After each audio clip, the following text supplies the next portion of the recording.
مریم اور علی بہن بھائی تھے، جبکہ اسکندر اور زینب بھی اسی محلے میں رہتے تھے۔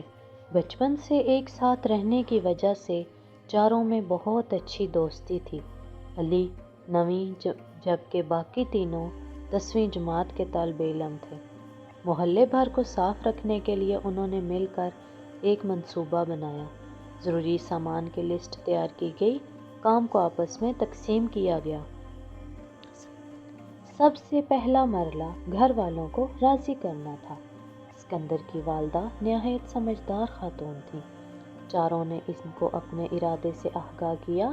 انہوں نے بچوں کے فیصلے کو سراہا، باقی تینوں بچوں کے والدین سے بھی اجازت دلوا دی۔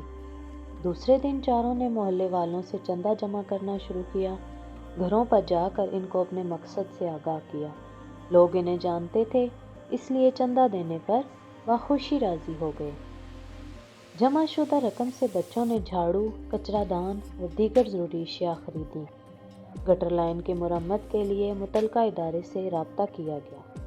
سیوریج نظام صحیح ہونے میں 3 دن لگ گئے۔ اب اگلا مرحلہ صفائی کا تھا۔ علی اور اسکندر نے جھاڑو سنبھالی، جبکہ زینب اور مریم نے کچرا اٹھا کر کچرا دان میں ڈالنے کا کام شروع کیا۔ ساتھ ہی ساتھ چاروں دوستوں کی نوک جھونک اور ہنسی مذاق بھی چلتی رہی۔ یہ بچے کام اتنے جوش و جذبے، اعتماد اور مزے کے ساتھ کر رہے تھے، محلے کے دوسرے بچے بھی ان گھروں میں جھاڑو اٹھا کر آ گئے اور ان کا ساتھ دینا شروع کر دیا۔ اس کام سے فارغ ہو کر جب چاروں نے گلی پر ایک نظر ڈالی تو ان کا چہرہ خوشی سے چمکنے لگا، کیونکہ ان کی کوششوں نے محلے کو خوبصورت اور دلکش بنا دیا تھا۔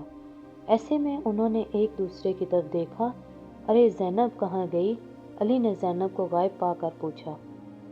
وہ گلی کے کونے پر کوڑا دان رکھنے گئی ہے، مریم نے بتایا۔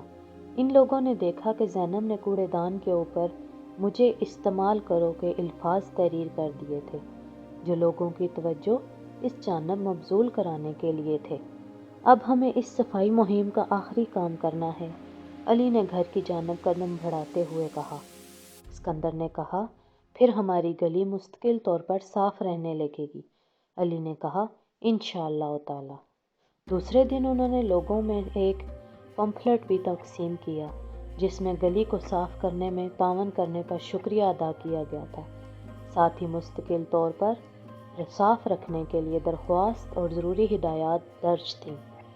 بچوں کی ان کاوشوں کو سراہتے ہوئے محلے کے تمام لوگوں نے ان پر عمل کرنے کا عہد کیا۔ بچے اپنے مشن کو مکمل ہوتا دیکھ کر بہت خوش تھے، کیونکہ ان بچوں نے نہ صرف اپنے علاقے کے لیے ایک اہم کام کیا تھا، بلکہ اپنے بڑوں کو اس طرف راغب کر لیا تھا۔ مسئلے کو حل کرنے کے لیے عملی اقدامات کی ضرورت ہوتی ہے۔